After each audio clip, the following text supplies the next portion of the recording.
G'day guys, welcome to Bearded Mafia Pods, episode 6, the House of Sideways, part 2. We're your hosts, I'm Rob. I'm Matt. How you going, guys? And today we have Rob with us, aka Sideways. How are you, buddy? Good, man. How you guys doing? Missed you guys. God damn, I missed you guys. Yeah, it's been a sec. Been a few minutes since the last time we spoke. Right? Yeah, it's been a minute. You guys moved over to PC and left me hanging in poverty land with the Xbox Series X. And I've missed you guys ever since. Yeah, What do you do? We were just talking about how much we'd like to go back to streaming on the Xbox. Oh, yeah? Yeah, it's much more stable. Yeah. Okay. So what have you been doing yourself, mate? In real life, I did a big career change right at the beginning of the year. Yep. So I went from working too much and killing myself every day to having much more time on my hands to achieve some other goals I have, one of which is Twitch. So I've been streaming a lot lately.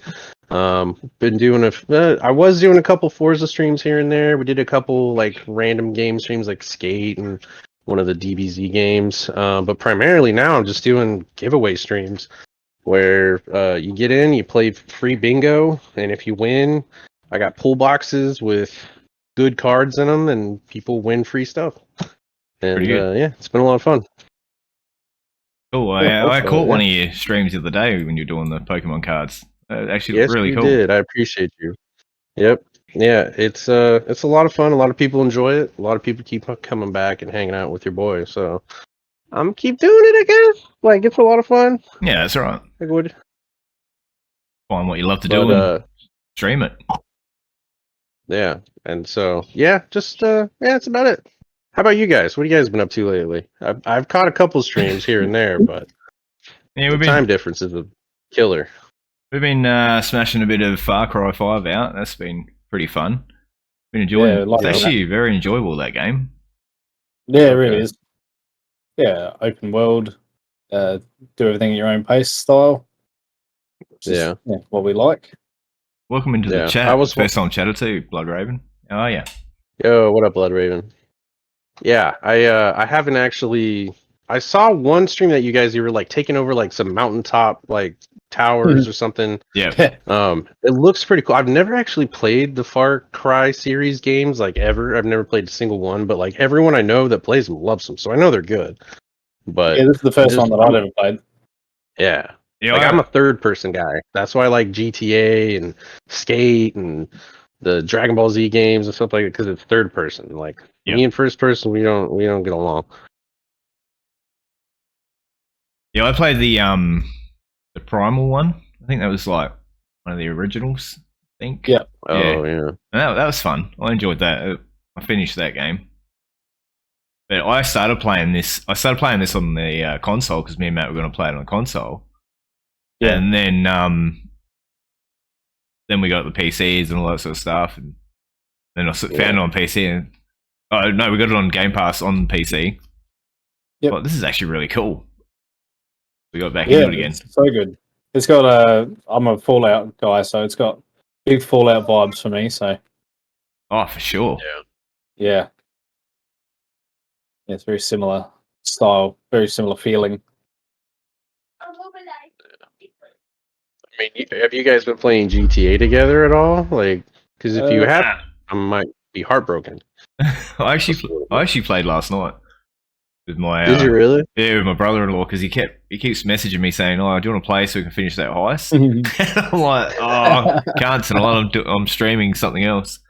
And then last night, my wife's like, "I'm going to go to bed early," and then I messaged him and I said, "Do you want to play GTA tonight?" He's like, "Yeah." So we went in and played GTA, like we did the heist, and I gave him all the money. So I don't really need it. We sort of stopped playing GTA because we were trying to play it on PC, but Rob's PC doesn't like GTA, so. Damn. Yeah, I don't know what it is. It just hates it. Like every other game I can play, and since I start playing GTA, it's like ultimate fucking glitchy pants. Yeah, that's not fun. And it's like that's the one thing about the Series X is you get on there and it pretty much works the way you want it to every time, but you're also limited to whatever Rockstar gives you, which is like something I've kind of prided myself on for the progress I've made and the way I've done it. Yeah. But same time, it also would be nice to do all the other cool fun stuff that you can do on PC. Yeah. So like recently I've actually been thinking about getting rid of my Series X and going just completely PC because I'm mainly on the PC all the time now. So yeah, I might do that. I might just buy one and keep the Xbox. I don't know. My wife's still on Xbox and she plays a lot of Red Dead and stuff, but I don't know. Like I'm on the fence right now. Like I'm on the fence. Yeah, we got into Red Dead a bit on the PC, and it was fun for a minute, but then the glitches on that. Like you'd be riding along, next minute a big fireballs coming out of your hands and stuff. It's like, what the hell? Yeah, that's the thing with GTA and Red Dead on PC. It's fun because of the modders and everything, but it crashes their servers hard. So sometimes we got on there and they'll just, as soon as they start doing their mods, that's it. The servers just go crazy. Oh, was it me and you that day were on there and that guy just kept fucking spawning in cars and submarines and shit? We couldn't even move. It was nuts, man. That's fucked. Yeah, see, it's shit like that like makes you not even want to play that game because it's just too much of a fucking headache and a hassle. Like I just want to get on in a private lobby anymore and just be by my goddamn self and make all my money by myself. Yeah. And that's not fun either. You know what I mean? So it's like GTA's been kind of like boring to me for like the past like 3-4 months. Like I haven't really touched it. And there's a new update just got announced and I'm like, maybe I'll go play it, but like not having people to play with that are like where you're all helping each other grind so you can all get cars and do car meets and race and all that shit. That's what makes it fun. And when you can't do that shit, like, what the fuck's the point of playing it? And then you don't play it. Yep. Yeah, I think that's why we've taken extended breaks from it over the years. Yeah, that's right. Yeah. So you just fall out of love with it for a while, and then find the passion for it again. Yeah. I thought I'll start off with a question for you that kind of ties into last week's episode. We spoke about our growth and stuff through Twitch streaming, and the episode was the good, bad, and the ugly of Twitch streaming. Right. Love to hear how you started out and how you found it, what your experiences have been, and where you are now, pretty much. So when I started doing Twitch, I mainly figured like the whole reason I started streaming was it's like I was playing a lot. And I think I'm pretty good at Forza, and I think I'm pretty good at GTA, and I kind of do things uniquely in both that kind of make me feel like other people might want to see it. Yep. The problem is with Twitch is most games, you're either going to have an audience or you're not, and then there's going to be big people that already have a huge audience that'll follow them anywhere that'll go and dabble in some of those games. Yep. So GTA for a console, no one watches that shit. Yeah. And most of the people that stream it don't even it's just they stream from their Xbox, no face cam, no nothing. Mm-hmm. So no one really wants to watch that when they can go watch T Grizzly playing the GTA RP with 2,000 other people. Yeah. You know what I mean? Like, why would they give a shit about you? So even though I didn't have a lot of viewership, I still streamed it. And I did the same thing with Forza. With Forza, I'm a drifter. I'm a car guy at heart, so I drift. And what I do is I just build cars realistically to where I'm using actual realistic car specs for transmission gearing to keep stock transmission gears where they should be, real suspension setups. Like people ask me all the time, like, how can I get a tune? I don't have tunes because I just know if I get an E36 BMW M3, I need to do suspension, brakes, wheels, tires, weld the diff, and rip it. And and a lot of people like they try to add all this crazy power into these things, and I like keeping it more realistic. And so but again, some people like that stuff, like other guys who drift on Forza like that stuff, but it's not a very big audience. I started hanging out doing Pokemon breaking with a couple buddies of mine in real life that actually do it on Twitch, and then one of them is like, he was really big at the time, and like he was telling me about the kind of money he was making on the side. I was like, oh, that's cool. Like I started doing it just to see what the response would be, and people liked it, but I wasn't doing it where like a lot of people go buy a lot of Pokemon product and then they sell it on a website and then they open it on stream. I wasn't really doing stuff like that. I was like, I didn't really know what I wanted to do. So I was trying to make like little games and stuff where you could win prizes, and it was still didn't feel right. Yep. And then I had a big career move, and so I basically quit streaming for over a year and then came back. And I told myself the whole time when I was killing myself, working way too much, I said, if I ever went back to Twitch, what I would do is I would do what I wanted, and I would do Pokemon stuff, except I would only give stuff away. I wouldn't charge anybody for anything. If you come to my stream and you play free bingo and you win free Pokemon hits or Dragon Ball Z hits or other prizes, you can hit rated cards, all this other stuff. All you have to pay for is shipping, and I'm going to literally charge you what UPS charged me. So there's no upcharge. Like literally, it's just the kindness of my heart. Just come hang out. You don't have to sub to do anything. Like there's sub goals to like do certain giveaways, but like you don't have to. You can just come play some bingo and win some stuff and pay the shipping to get it sent to you. That's it. And people love it. And so I'm just going to keep doing it. And so far the response from like, I talked to a few other streamers that break before I did this, because there's a couple of other people that do stuff like this. Yep. But like I wanted to make sure that the people that I've been watching for like over a year and a half, one of them, two of them actually, that they're like they're okay with me doing it. You know what I mean? And I do it on nights when they're not doing it, which are like weird nights for Twitch streaming. But at the same time, I'm not trying to make $1 trillion from doing this. Like I'm doing this because I enjoy watching all the homies eat. Yeah. I enjoy watching people wanting to trade the cards they got for fucking free. Like it's fun. Like I don't know. I just enjoy it, so I'm gonna just keep doing it. That's the way to do it as well. Like if you love doing it and you not end up turning it into something you have to do because it's a job, you're gonna want to keep doing it. It's not gonna become a task where you're like, fucking hell, I'm gonna have to fucking get on tonight and start streaming. For sure. We went over this last week about refinding the reasons why you started doing things. Yeah. And just finding that passion is like you've mentioned there about you've carving out your own niche, but following your passion for it, not just trying to fall in, but finding your own slice. Right. Yeah, that's the important thing, right? Is to make sure that what you're doing, you're actually passionate about. So someone said a quote, like, and I heard it a little while ago, and it like really made me rethink everything. And it was literally that you need to, if you don't wake up in the morning itching to do it, you're not doing the right thing. Yeah. And like, and I hadn't been, like I did here and there throughout like just Twitch streaming, because parts of it are fun, like creating your channel and your overlays and stuff. That's fun for me.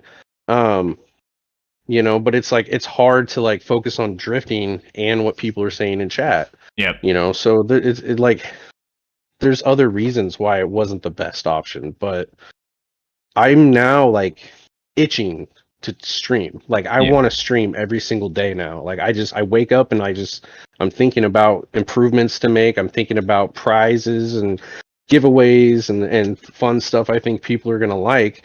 And like I'm just nonstop just itching to do this. And that's where I'm like, okay, now I know I'm on the right track. You know what I mean? Like now it makes sense. Like this is what we do now. Yep. And that's super important. How does the because a couple of streams I've jumped in, like at first I was a bit like, how's this even working? But how do you go about you doing this bingo? Because at first I was like, how are they doing bingo? And then I looked on the screen and there was that little screen with all the little things popping up. I'm like, oh, okay, that's the bingo thing there. So how does it all work? So funny enough, it's actually a within Twitch add-on extension. Yep. And then you just go in and configure whatever you want. Like you can pick whether you want a European style bingo or an American style bingo. Yep. And then you go and you can create, like pick the different boards. Like there's Marvel ones, Pokemon ones, there's a bunch of different ones. I think there's like a Walking Dead one. And then you configure it and add it. Like you have to basically have like a window on like another screen or something open so you can turn it, because you have to start the bingo and declare the winners and stuff like that. So I have dual screens, so I have like a screen there and a screen there, and so I have like the one I'm looking at most of the time right now, like it's the one I see Matt on. And so that's like the main screen running OBS, and then over here on this screen I'll have the bingos running.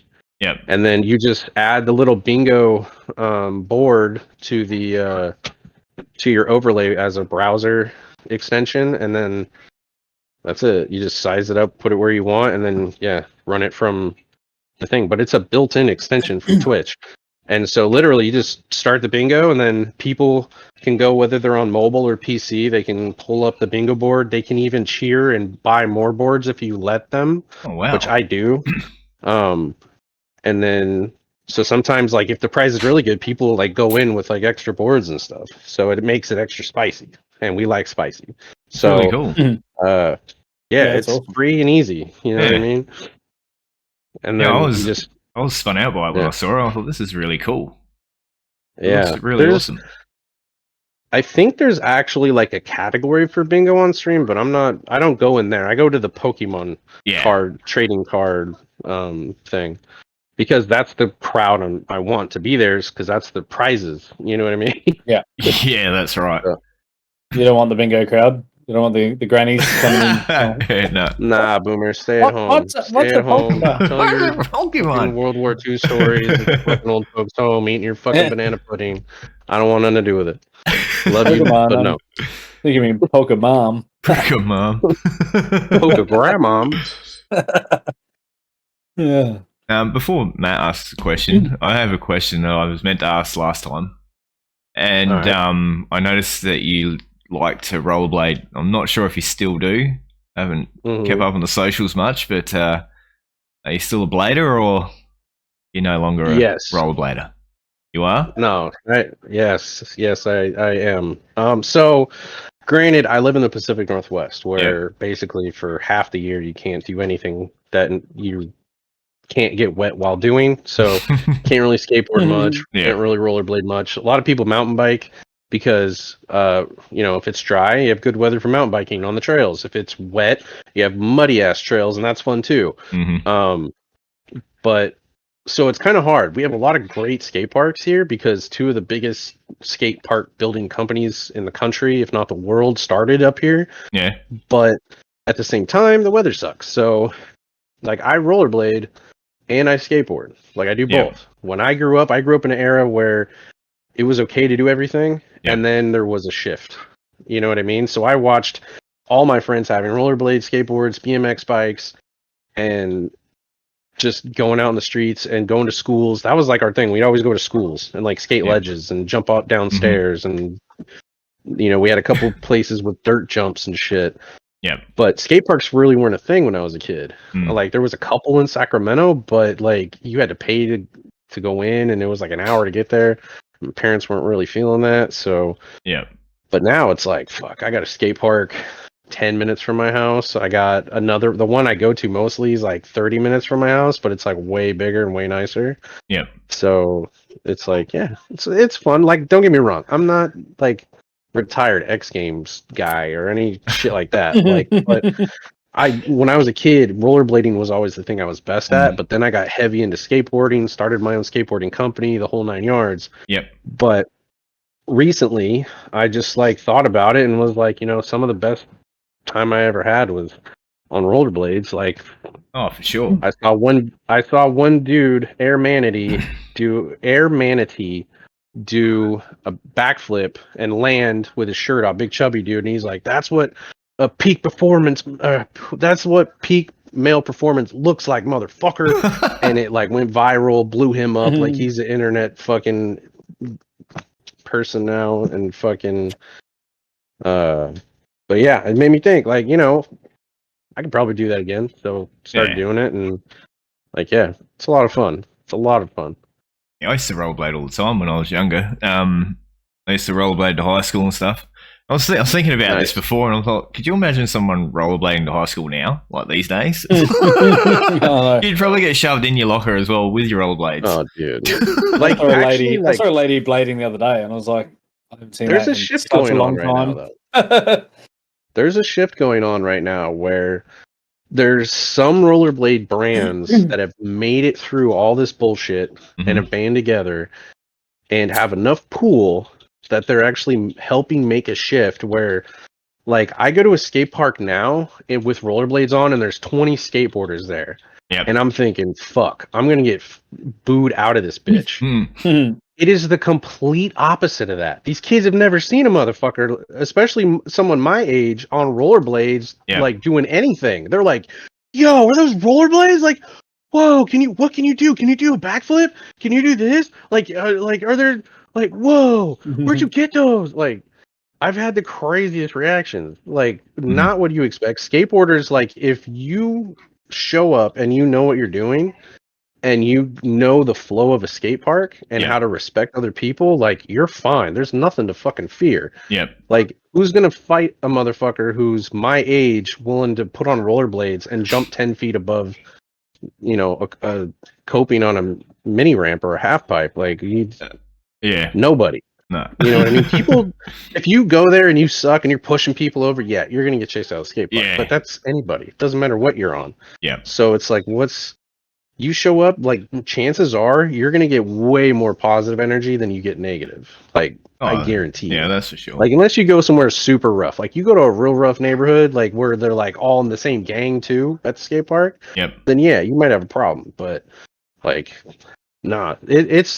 I'm seeing more and more and more rollerbladers coming out of the woodwork and being at skate parks and having big skate park takeovers and stuff. Like, it's wild. It's actually, like, low key blown up right now. Like, the fact that they're putting them in their rollerblading is in the new Barbie movie. So there's a scene where Barbie and Ken are in LA on the beach and they're rollerblading in, like, the classic Barbie pink with yellow wheel rollerblades. And Will Ferrell plays this, like, mean character from, like, who's, like, a CEO at Mattel or something. And him and all his henchmen are rollerblading behind him. And it's not just that the rollerblades are in there, it's the brands that they actually worked with. So the brand that makes the girl skates and the male skates are two separate companies that are also owned by the same company. And one is, like, a girls rollerblading company, and then the other one is, like, one of the best companies in the world. And they use both of their skates. And it's like, the internet, like, went nuts in the rollerblading world when that happened. Everyone's like, it's making a comeback. We're going to be in the X Games before you know it. And I'm like, you motherfuckers need to chill. I saw a video yesterday. It's been circling around with Vanilla Ice. And he was explaining how the 90s are coming back. Like, the fashion, the shoes, everything. And as soon as he said it, I'm like, fuck yeah, that is so true. It's already happened. Like, I work for a company whose name I'm not going to name, but I deal with the public, and literally, like, you can tell it's 90s clothing is back in style in high school because all the high school kids come in and they're all dressed like it's 1994. Yeah, and it's like hilarious. And, like, the parents are looking like, you know, parents grew up and they like what they like now, and then all their kids look like they did when they were kids, and it's fucking hilarious to me. Cool. I don't know, man. Some 90s things could probably do with staying in the 90s. Yeah. Some, but at the same time, like, I started looking to build an older 80s BMW E30, and, like, one of the next thing I know, I every thrift store I go to, I'm looking for cassette tapes because I want some like a dope cassette tape collection to play in the stock cassette radio of the car. And, like, I was just like, dude, I want to find, like, all these old hip hop, like, albums on cassette tape and shit. And it's just like, why, dude? I have Spotify on my phone. I don't need that shit. There's nothing nothing like going through tapes and, like, nah, not that one, not that one, not that one. That's right. Like, what are you doing? All the old tapes that you used to fucking tape off the radio. Oh god, you have to wait. You get to label, so you're like, fucking go in. You have to sit there for half the day waiting for the song to come on. It's like, yeah, here it is. Yeah, that's right. There it is. That's the one. Oh, That's gold. That's funny shit. And nothing wrong with a bit of nostalgia. Nah. I actually went looking for a stereo that I used to own. It was massive and had big lights at the front on the speakers, and they'd light up when a fucking sound would come on. I'm like, oh man, I'd love to get that again. How good. Oh, how elaborate were the stereo systems back in the day? Oh my god. Oh god. Crazy. Oh, massive. And you can still find crazy ones, but like Best Coast Custom still does them, and I think that's about fucking it. Yeah. But oh god, dude, I remember like some of the dumbest cars having some of the biggest speakers on them for no good reason, other than I had a buddy who had 212s in the back of a Hyundai Excel hatchback, and he literally would only go to record stores and ask, and he'd buy bass boost CDs. So it's like just songs for bass. That's it. Like no lyrics and shit, and that's all he'd play. And he just thought he was the coolest dude in the world. And I was like, bro, the new Eminem just came out. Can we turn this shit off, please? Like, what are we doing? Yeah. Did we touch on the skateboard company that you owned in the last podcast? Did we get to that? I'm not sure. I think we touched on a tiny bit, but I don't think we went into too much detail. Yeah, what was that all about? How did that go for you? So, I started my own skateboard company simply because I wanted to be able to skateboard every day and not like have to do anything else with the rest of my life. But I knew I'd never be good enough to be a pro skater. Yeah. Because I skate a certain, I skate like a lot of well, it's funny because now everyone does what I was doing then, but when I was doing it, it wasn't cool yet, which was doing a lot of old school tricks. So bonelesses, no complies, like how Tom Green skates, how Mike Vallely skates, stuff like that. But at the time, those were the only two guys doing it on the professional level. And I remember Eric Costin was doing a rail competition, and he did a boneless to backlip and then finger flipped out of it, and I thought it was the coolest shit I've ever seen. And he literally got a 0. They said the shit was whack. Oh wow! And I was just like, that wasn't an ollie. Dude, you can't. No, you didn't even. You did. There was no pop of the board. You lifted it up with your foot still on it.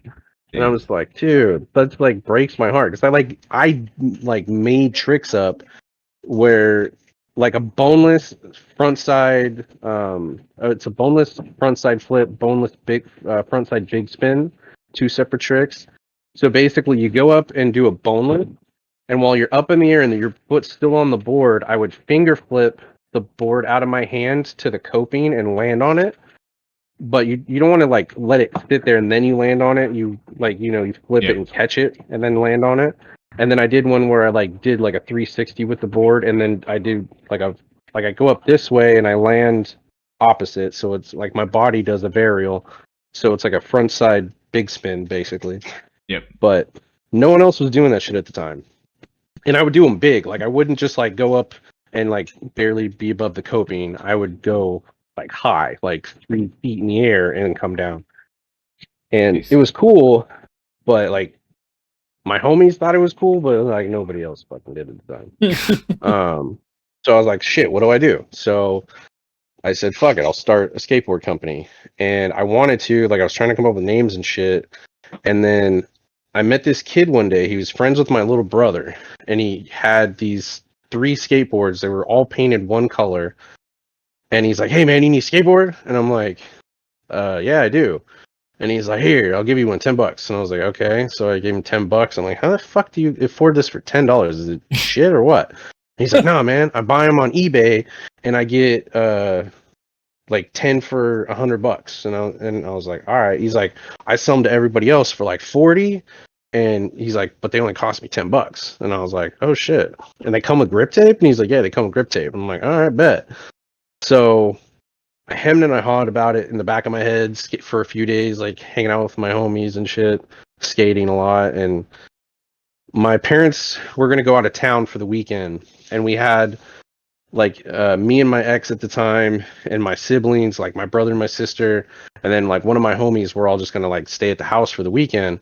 And so I said, fuck it. I bought 10 boards off of eBay. They were all one color, or they were all different colors, but they were all sprayed one color. So it was like one was just blue on the bottom, one was just green on the bottom, one was silver, one was black, and they all came with grip tape. So I got those. They showed up. My parents left. I went to Walmart, spent like $20-$30 on spray paint, and then I went home and I literally came up with 10 different designs with spray paint by the end of the weekend. Wow. And some of them were like done by hand, some were just straight spray paint. I had literally laid out on this pool table 10 different boards with 10 different designs, and I'm just standing there looking at them. And they're all dried at this point. It's like late Sunday. My buddy and I are just looking at him, and he's like, dude, I think you got something. I was like, you think so? And he's like, dude, this is sick. He's like, you just did 10 designs in 2 days. Yep. Like, and you've never done it before. And I was like, well, I could probably figure this out. So I said, screw it, I'll see what I could do. So I gave my buddy one board, and I took a board, and then we went to the skate park, and I sold them all for $30 with grip tape. And took all that money, bought 10 more boards, did the same thing. Took that money, bought 10 more boards, did the same thing. And then I was able to buy 20 boards at a time. And then I just started going through them. But the thing is I wasn't silk screening the boards. It was like you were getting a one-off board. Like I would do a series, but I never did the same design twice. Yeah. So if someone's like, hey, dude, I like his board, can I get that board? I'm like, no, that's his board. If you want, I could do something similar, but I'm not doing that one. Yeah. And so like I did like a snakeskin set, I did polka dot set, I did a pro series set where like all the people that rode for me all had their own series of different designs. I did a bunch of different stuff. All in all, I was young and dumb, and I mean I was legit, but I was young and dumb.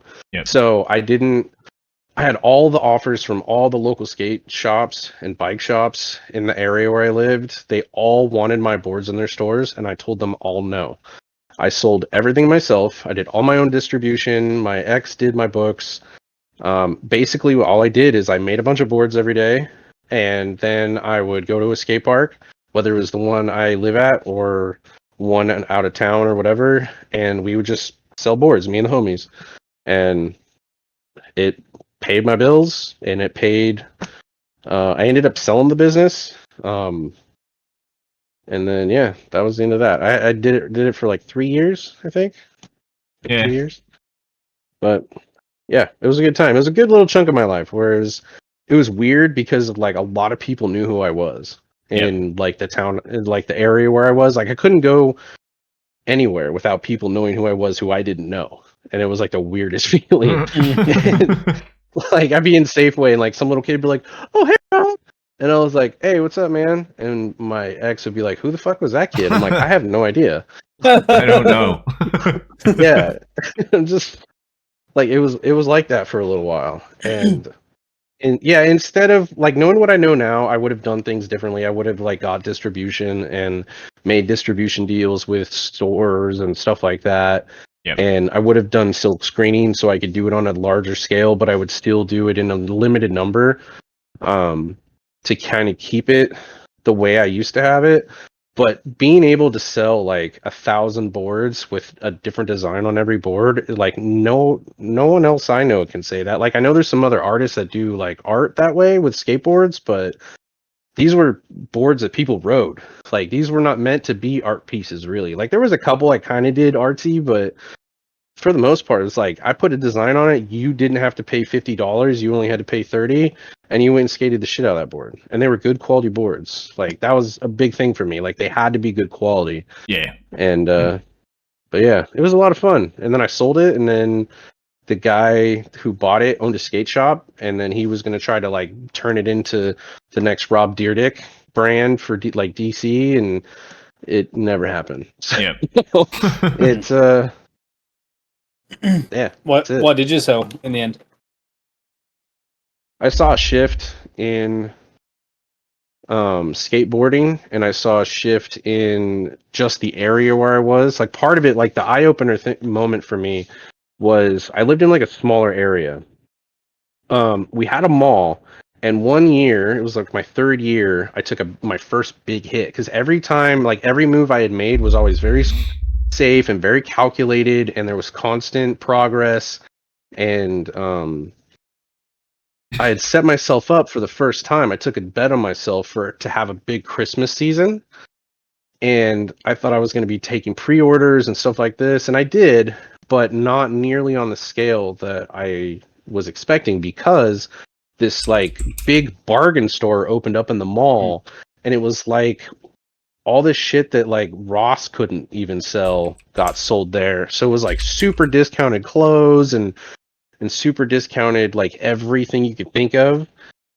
But they had actual skateboard brand skateboards for the same exact price as mine, $30 with grip tape.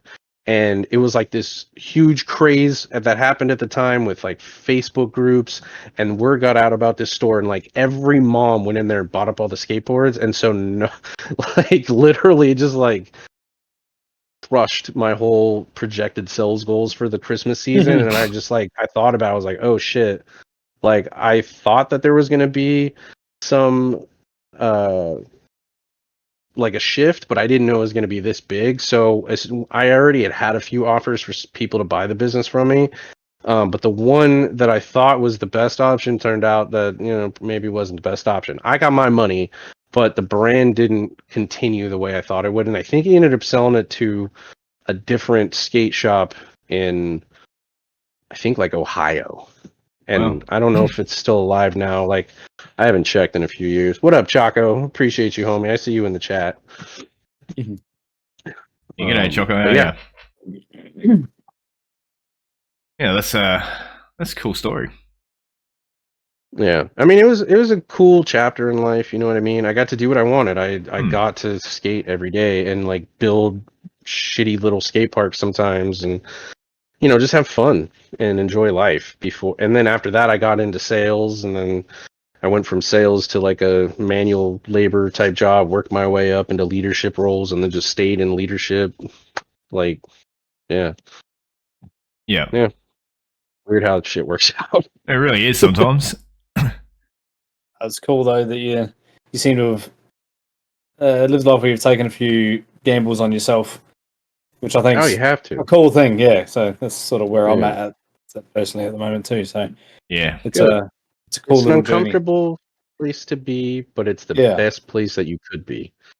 Yeah. Like, have you ever seen the video where Steve Harvey talks about like what every successful person has in common?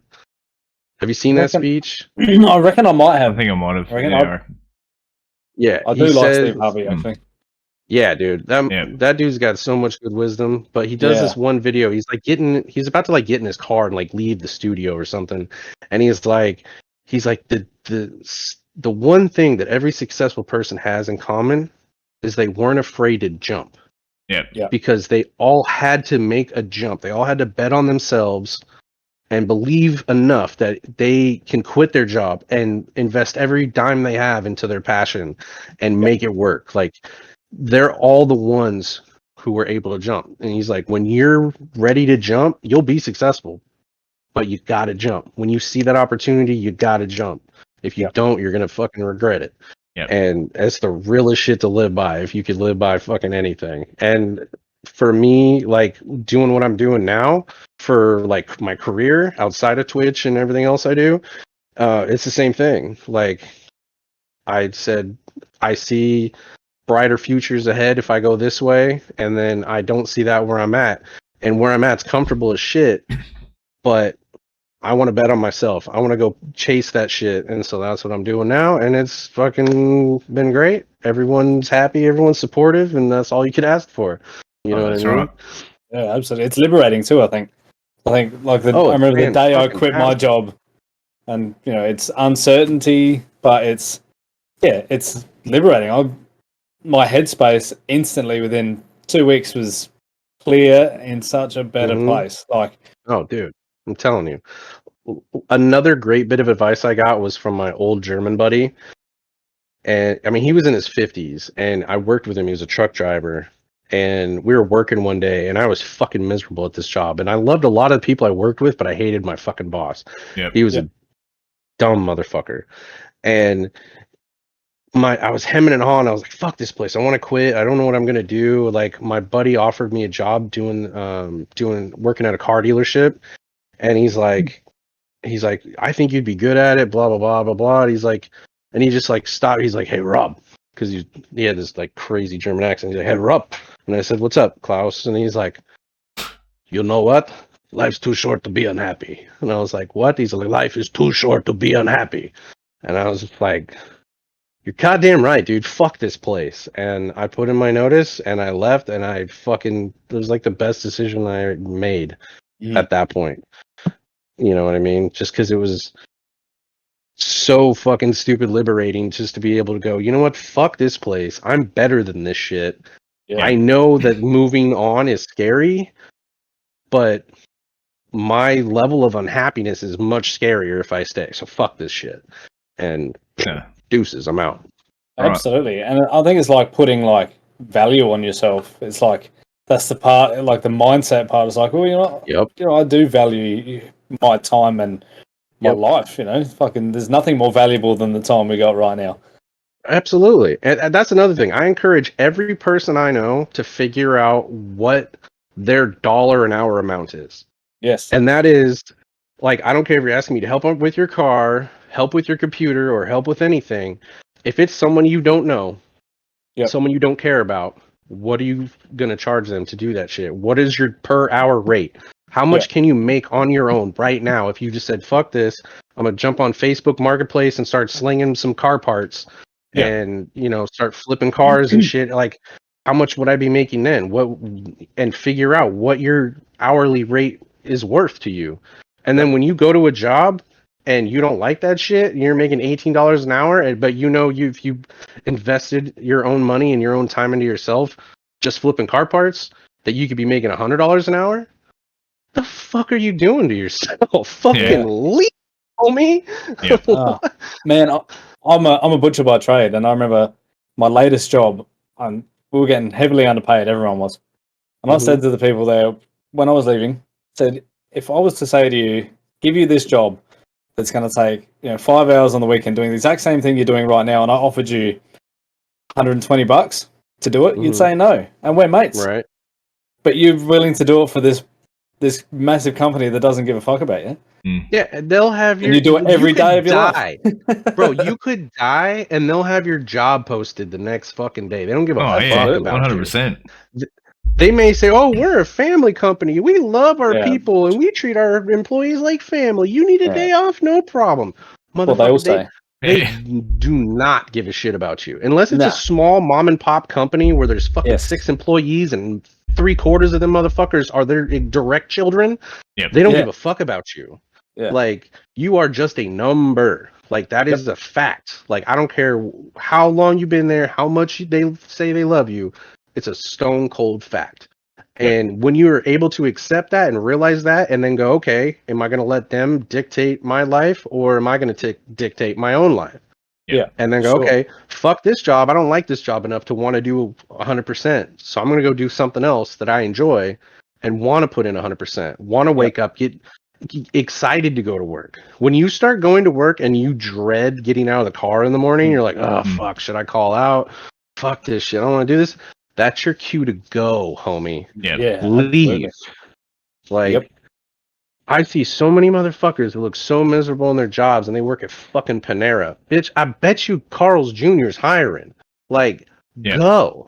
Like, the fuck are you doing? You can go do Uber Eats and fucking make the same money. Like, what do you, why are you upset? Like, what the fuck? It drives me nuts. It's like, I do the things I do because I want to do them. Like, I have an eBay store, I do Twitch, I have my actual career, and then me and my wife go and do like treasure hunting at thrift stores and yard sales and stuff, and on beaches, and make crafts and sell those things too. And it's just like, we just want to do what we want to do, and that's what we want to do. So that's what we're gonna do. Like, the company I work for, they piss me off, I'm gone. I don't care. Like, I don't care. Like, absolutely. I know I can make enough money on my own that, like, the average going rate for jobs up here, losing that job don't scare me. Like, I'll quit. Like, I don't give a shit. Yeah. But that's where people back themselves into a wall with their loans and mortgages and everything like that. They end up caging themselves I can't be in. late. I'm gonna get a write-up. Like, That's right. I wish you would give me a fucking write-up. I will shove that pen up your ass and make you sign it for me, motherfucker. You sound exactly like me for the last 3 years of my sales job. Like, you're late every day. I'm like, yeah, but I'm here. Like, yeah. Fucking suck a dick, man. Like, if they're not willing to work with your schedule, like, because you have kids you got to take to school and pick up, like, if they don't understand, like, how they expect corporations to not, like, just accept that and then be upset with you is just fucking ridiculous to me. Like, unless you're going to pay for daycare and have it on site, like, the fuck are you talking about? Like, some companies do that. Some big companies have, like, a daycare center and gyms and all this extra shit so that you can be there for 16 fucking hours a day and they can sleep at night. Yeah. You know what I'm saying? Fuck that. Like, when I moved to this career, I did it because I wanted more time. Because another strong fact in life that people need to love and accept is that the most important thing in life is time. It is life's most precious commodity. And if you live your life by that, you'll enjoy that bitch a lot more. I guarantee you. Because once you realize that the time with your family and the time with your friends and your time to unwind and your time to just go for a fucking walk is more important to you than the numbers that you need to produce at work. Because those numbers are for those motherfuckers up in corporate that you don't know their name and they don't know yours. So why the fuck should I care about that shit? Where I'm at now, I told my boss in my interview, I said, look, like, my resume, I'm overqualified. I could do your job, but I don't want your job. I want to work part-time. I want to work for the rate I want to work for. And I want these days, and these days off completely during the week and on the weekends. And they're like, okay, yeah, we'll make that work. Yep. And here I am, happy as a motherfucking clam. So, and I'm back on Twitch, bitches. Here it's good to see you back on here too. Yeah, 100%. Yeah, it's great. I'm happy to fucking be back. I fucking miss being on Twitch so much. It's good to have all the boys back. Yeah, everyone's making a comeback now. It's really good. Yes. Seems like everyone's in a good place too. Yeah. Yeah, dude. For real. Yeah, everyone's starting to find their way, I think. Especially us younger Twitch people, not younger in age, but younger in, we've only been doing this for 2 years. Yeah, that's right. Yeah, we're still babies in this. But the longer we've done this, like, the more it's gotten easier. Especially with the chatting and all that sort of stuff.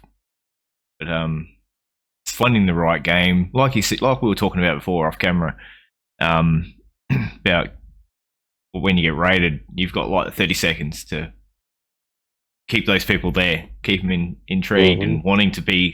They want to stay there.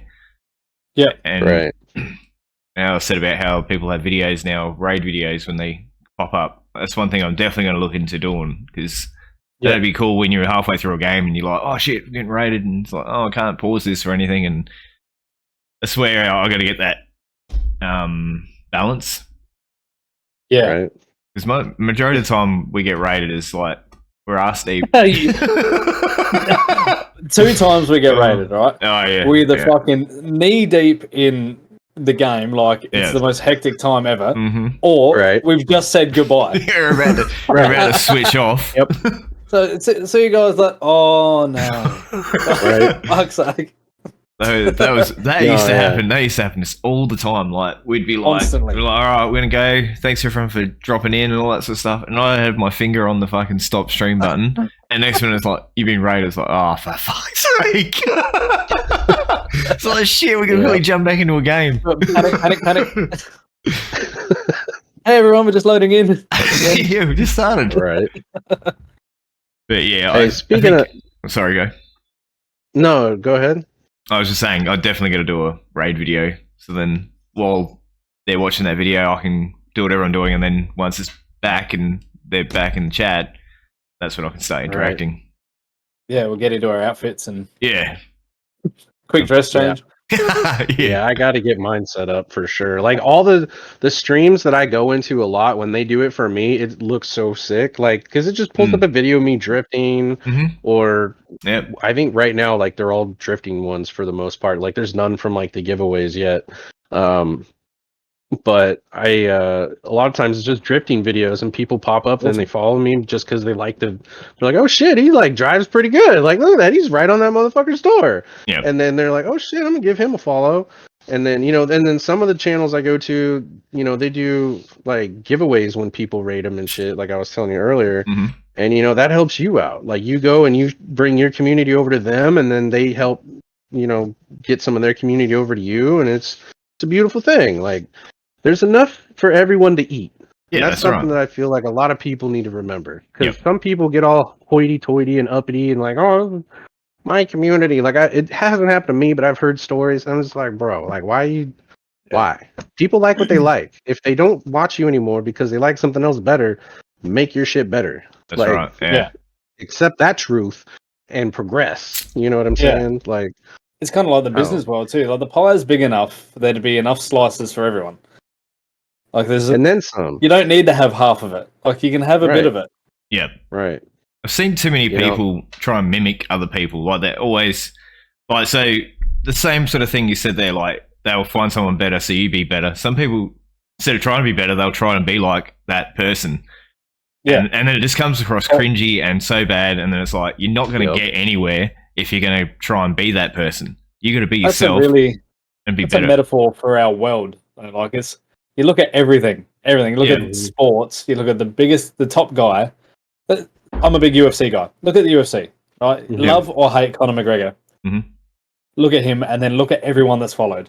Yep. It's like just fucking parody after parody after parody after parody, trying to break that, trying to find the right combination for the code that he's got. But he's him.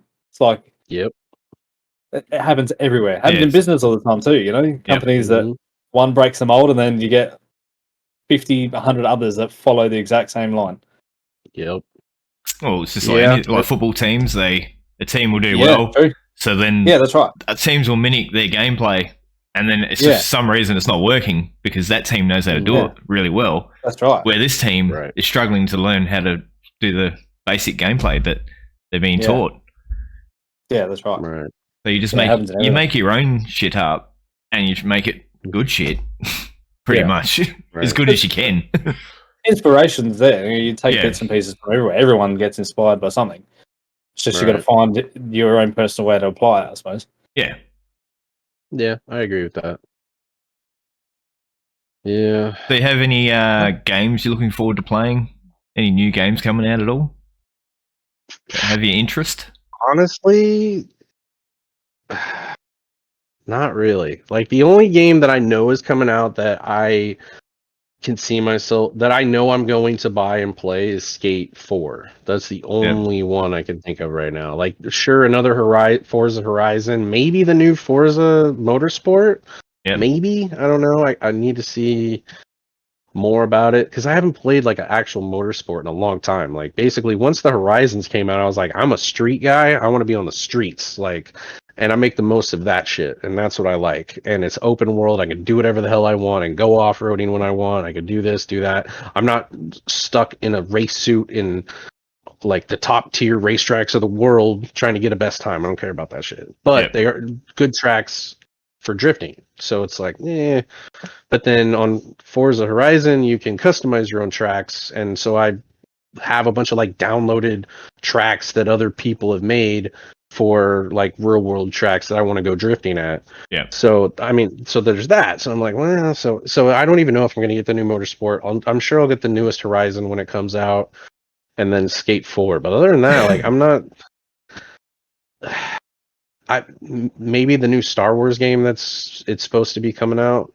Like the big, who is it? That's some company's doing a big Star Wars project that they thought was getting canceled, but they just recently came out and said that they're going to be doing it. And then they're doing a Knights of the Old Republic reboot, I guess. So maybe those, but I don't know. GTA 6 is probably going to come out after I'm dead and gone at this point. The way it's looking. Yeah, I've warned my kids. When that comes out, they'll have kids of their own that'll want to play it. So yeah. Make sure to leave me a copy on my tombstone because that's the only access I'll get. I'm sure they're dragging their feet so bad on this. Well, I know they want it to be perfect, but fucking come on. And then they had the leaks, and the leaks showed a bunch of shit, and then it's like everyone was like, "Wait a minute, is this real? Like it kind of looks real. It might be fake." And then Rockstar's like, "No, they're real leaks." And who knows? I don't know. What is it meant to be? March next year or something? It's meant to be coming out. Apparently, it's a release in March. I hope. We'll see. I guess we'll see, we'll see by the end of the year if there's a fucking trailer or something. I just want a trailer. Just give me something. Yeah. Give me $1. I mean, something. Something would be nice. Give me something to get excited about. They did one big video for GTA 5. Mm-hmm. And then like nothing for 6 months, and then the game came out. Yeah. So it was like, what do we fucking expect? When they drop trailers for DLCs, it's the fucking day before or the day of. Yeah. They don't do it ahead of time. They are super secretive. The game's gonna come out and you're gonna find out from the homies. Mm-hmm. Yeah. You're gonna walk into Walmart and be like, yo, is this real? And they're like, yeah, it came out. And we're like, what the fuck? When did they come out? Next minute, it's all over Twitch that day. Right. It would be. Can you imagine, like, you weren't paying attention or you didn't like follow socials that much, and next minute you're on Twitch and people are playing GTA 6. You're like, hang on a minute, what the fuck happened there? Right. What? And it'll probably happen, honestly. Yeah. Like, I mean, I'm sure I'll know, like, before it's going to come out, but it's not going to be by a fucking lot, and I might be busy, goddammit. Yeah. Like, I might just get on Twitch one day, and people are, like, playing GTA 6 on the home screen. I'm like, what the fuck? Yep. Like, is this real? Like, is this T Grizzly and Soldier Boy again? Like, what the fuck is happening? And then you find out, like, no, it really is GTA 6. And then it's a thing. And that'll be a weird shift because there's so many people that play GTA Online still. And there's so many people playing, like, heavily invested in the RP shit. Yep. It's going to be interesting. If they were smart, it would be an expansion to what they already have. It wouldn't be a whole new thing. Yeah. There shouldn't be a whole different online. There shouldn't be a whole different game. It should literally be an addition to what they already have. Chapter fucking 2, whatever you want to call it. Yeah. But you can have your little story mode. But the main thing is the new map. But all the physics and everything are the same, just enhanced. Has to stay the same because that ruins the game for me when everything, the mechanics of the game is just completely different. I'm like, nah, I'm out. I hate that. They've stayed pretty true throughout the series. They have so far. It just enhanced. So Well, 4 was very different, though. When 4 came out, 4 was like the outlier, isn't it? Yeah. It was like night and day. Like, the way the cars handled and everything, you were just like, what the fuck is happening? Yeah. Like, every car was one tire fire. Like, I was like, who the fuck designed this? And what kind of motorbike do they ride to work? What the fuck? Well, I think that was the outlier where they were like, we probably fucked that up. Yeah. So, It was not a good time. It was not a good time. Yeah, they're probably pushing to go in another direction, and then when they got the backlash, you're like, well, let's go back. But we all know Rockstar too, so it's not going to be an expansion or an extension. It will be, you are starting from fucking zero. Oh, yeah. Because we want billions. Yeah. Right, but one could also argue that they have the fastest growing game and most growing game in, like, history, where every quarter viewership of players just goes up and up and up and up and up. They're always reporting more and more earnings, and they have this perfect machine that's pumping out fucking winnings constantly. Like, you're telling me they're going to put a kibosh on that for a whole new version of the same exact thing? I suppose it's a gamble in itself, I suppose. Right. Like, is their plan then to have 2? Because 2 would make sense to me. Yeah. But I imagine it would be for some time. But I imagine it would be for, there'll be like a passing of the torch over the next 2 or 3 years until that one slowly shuts down. Right. Yeah. The same thing they do with all the other ones, but at the same time, it's going to be very different than going from, because the current game went from 3 different generations of console. And so they've now shut down the first generation, and now you have the second and third generation. But now you got guys who used to play with people on the Xbox One series, and they can't anymore. And then they have some people just gone straight to PC because Series X and S doesn't make sense for them. So, like you guys did. And so now there's like this weird shift where everyone's like going in different directions and shit. Yeah. So the question becomes, is the future of it going to be they kill the last one and this is the new shit? Are they going to do them together? Or is it all going to be a continuation? If it were me, I would just be adding to what we already got. We have the golden goose right now. Why would we jeopardize that by coming out with some shit that's supposed to be better, but what if it's a flop? What if it's a flop? Like, I wonder if they go, because there is so much split with where it's at right now. Even I wonder if they go for the next one. They go cross-platform. Yeah, they'd bring everyone back together. I think they might. They're gonna have. They'd have to, yeah. Because the split between like third generation consoles and second gen was fucking ridiculous. Like once you transfer over, like you can't go back. It was fucking bullshit. Dude. Yeah, it ripped the car community into pieces. Like I was in a car club at the time when the expanded enhanced came out. I jumped on that shit because I bought a Series X a year and a half before to make sure when that shit came out I was ready. And literally that's why I bought that shit. And so day one I was there and everyone else was gone. Like there was like 3 people that came over out of like 20 and it just like tore us all apart. Like it was bullshit. Jeez. Yeah, and that was just us two. It was the fucking right. Like, oh yeah, and I had to start another account shocking. Just to start again. Yeah, it fucking sucks. And you think they're from level 150, 170 to fucking back to zero. And you got to realize this would be projected to be the biggest game in history. Oh yeah, based off of what 5 has done. And I'm just like, if it were me, I would literally just add to what we already got. Yeah, we already have something that wins. We just build off of that. We build a whole new map, a whole new experience, and you just travel back to the other one at leisure. You go to the airport, you get in a plane, you say, I want to go to fucking that'd be cool. Santos, and then boom, you're there. That is cool. And it'd be good if they could introduce like all the old ones into it as well. Like you can go here, you can go there. Oh, that'd be awesome. San Andreas and fucking the things they've done with Cayo Perico tells me that is them trying the technology out because that's what Rockstar always does.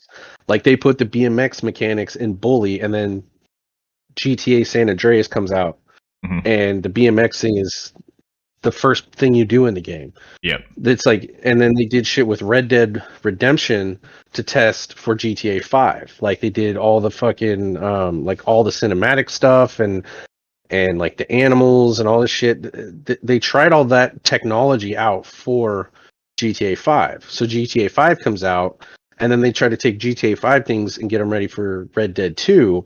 Yeah. Red Dead 2 was a huge success, but also died. Like, there's a lot of people that still play it, but not nearly the numbers of people like GTA. Like, it's not even close. Like, they've already announced they're shutting the servers down. Oh, wow. And it's gonna happen. So what if they come out with GTA 6 and the same thing happens because people don't like the added mechanics, people don't like some of the new shit, people have too much time and money invested in the RP on the PC, on doing it on PC, and then there's people on console that are like, bro, I have like me personally, I have probably $2,000 in real money invested in that game, at least. And then I don't even know how many hours. You think I'm just going to throw all that shit away and I'm not even going to get like a credit to the new shit? Like, I don't want to play it that fucking bad. You know what I mean? Yeah, that's right. So what if a lot of people think that the new shit comes out, it's not all one thing, and it fucking flops? Yeah. Then what do they do? Yeah. They have to have a contingency plan. They were like, okay, we got to be able to connect the two somehow. Where you can literally just get in an airplane and go to the next island, which is what they did with Cayo Perico. You fly to an island, and they're like, okay, we can kind of make this work with the new systems and the new hardware that we can work with. We could probably make this work. We have a whole other map the same size, and you just have to have it downloaded on the piece on the console, and you can travel to that bitch. Yeah, and it's like a whole other game.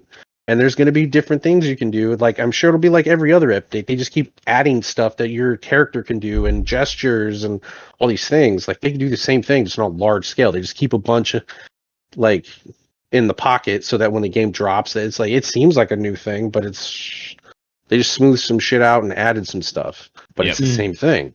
That would be the move to me. But I'm not in charge of fucking Rockstar. So, I like if it. I was, maybe you should be. Yeah, maybe you should be. If I'd be connecting all the games. I want to go back. Yeah, I'm telling you, I want to be able to. They owe us for their enhanced versions of fucking San Andreas and Vice City that they fucked up. So, even if I can't drive from LA to Los Venturas, like, I still would like to be able to get on a plane with the homies, fly to Vegas, party in Vegas, go to the clubs, go to gamble in all the casinos, and do dumb shit around there, and then fly to fucking Miami, fuck around in Miami, fly to New York, fuck around in New York, and then fly back to Los Santos to handle business on Monday. You know what I'm saying? How is that for opening up? How is that for opening up a contingency right there? Because imagine what that could open up. That could open up fucking GTA Tokyo. That could open up fucking everything. Yep. And I've said we've talked about it for years. About fucking a world map, not just a fucking city map. That'd be crazy. I'm telling you. Like, if they don't, like, if Rockstar is still around in the next 10 years and that's not what it is, like, they've fucked up royally. Yeah. Don't tell me that they don't have the capacity to do it, because looking at Starfield that's coming out, if they can make a game on that scale, right? Rockstar can make it like a world. I think not just a city. Oh, for sure, 100%. I think so for sure. All right, boys. I think we're gonna end it there. Been a fucking awesome episode. Been an absolute pleasure to have you on again. Brilliant. Yeah, man. And we look forward to part 3. Yes, I think this might be another one coming up. 3-parter. Yeah. Should I just send my resume over? Yeah, just send your resume in. Like, if I'll just be on all just back on again. Yeah, that's it. Yeah, we could actually mix it up a bit and have day ones and have you come in. Yeah, bloody hell. That'd be cool. I mean, absolutely. Yeah, I'm down. Fucking let me know, homie. I'm always around. You just, like I told you, I tell you all the time. Fucking you let me know, I'll fucking be there, homie. Just let me know. All right, mate. Keep up the good work. Enjoying watching your streams. The bingo idea is really cool. I actually like. I agree. Keep carving out that niche and finding your spot in it. We love it. I appreciate it. Thanks, guys. All the best luck, man. Yeah, all the best, mate. You guys should come hang out too, man. Fucking, I'll throw a bingo giveaway in your honor.